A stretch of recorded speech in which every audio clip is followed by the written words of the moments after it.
Surprise is very important in war. आणि त्यामुळं मी का गेलो तिकडं आधी, की रात्री त्याला माहीत नाही पाहिजे आणि अचानक आम्ही जाऊन तिथं गेलो आणि त्याला घेरा गेला. त्याला माहीत असते ते अलर्ट झाले, ते निघून गेले असते. तसं छत्रपती शिवाजी महाराजांनी कसं अफजल खानला मारलं. त्यांनी 1 लाखाची सेना घेऊन आले बिजापूरवरने आणि त्यांना सह्याद्रीच्या डोंगरांमध्ये घेऊन त्यांनी त्यांना प्रतापगडवरती घेऊन गेले. बाकीची सेना त्यांनी वाईमध्ये सोडली आणि परत फक्त 1000 लोक घेऊन गेले. परत सिंगल भेटलीसाठी 10 लोक आणि शेवटी 1 to 1 भेटली. Just imagine the kind of strategist warrior he was. काय त्यांचं डोकं होतं.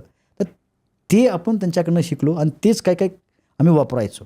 छत्रपती शिवाजी महाराज हे फार ग्रेट विजनरी का म्हणतो मी,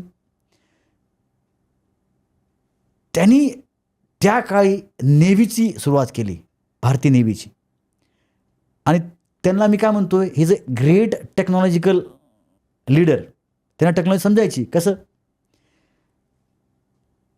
त्यांना अफजल खानला भेटायचं होतं, हत्यार त्यांना काही घेऊन जायचं नव्हतं आत. अफजल खानला 1 to 1 जी भेट होती त्यांची, पण कसं त्यांना मारणार, काय करणार. आणि ते ग्रेट प्लॅनर होते आणि एक्झिक्युशनर पण होते. प्लॅनिंग करतात लोक. आपल्याकडे भरपूर लोक आहेत इथे इंडियामध्ये, भरपूर पॉलिटिशियन्स आहेत, भरपूर आमचे मिलिटरी लिडर्स आहेत, पण एक्झिक्युशनर किती आहेत, जमिनीवरती करून दाखवणारे किती आहेत. तर त्यांची जी ग्रेट क्वालिटी होती, प्लॅनिंग ॲट स्ट्रॅटेजिक लेवल आणि एक्झिक्युशन स्वतः पण करायची. ते that is the biggest quality which I have learn. त्यांच्याकडनं मी शिकतो. त्यामुळे मी स्वतःच एक्झिक्युशनमध्ये इन्व्हॉल्व असतो. त्यांनी अफजल खानला तिथे घेतले आणि त्यांनी जेव्हा त्यांची भेट झाली त्यांनी मारले. कशाने मारली, वाघ नक्की वापरले.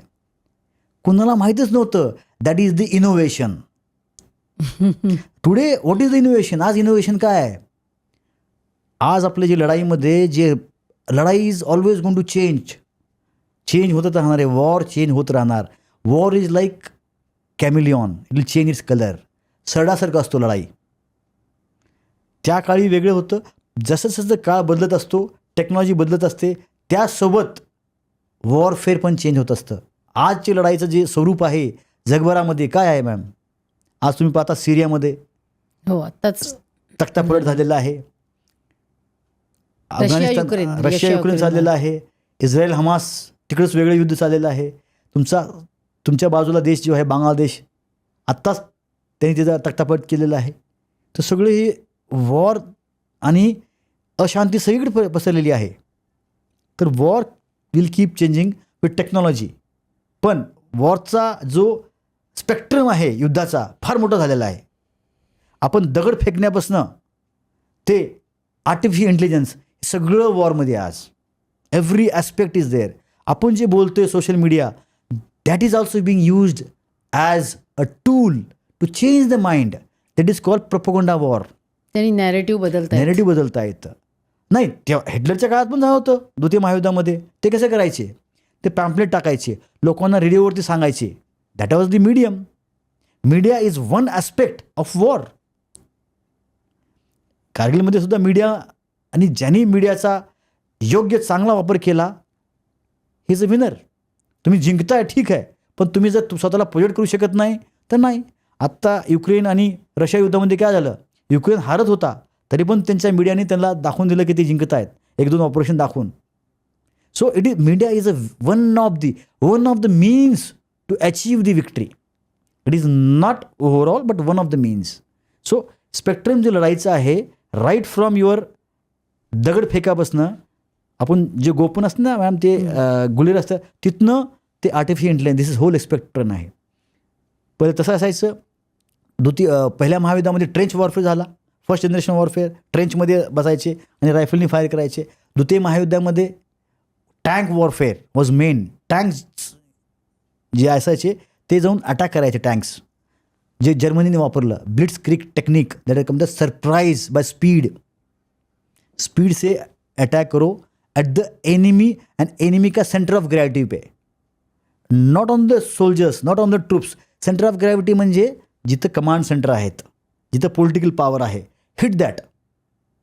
तो ॲटोमॅटिक दुश्मन विल. जसं चेसच्या गेममध्ये काय असतं, you hit the king and queen, game is over. So that is the strategy they started using in blitzkrieg. Overall तेच आहे बेसिकली.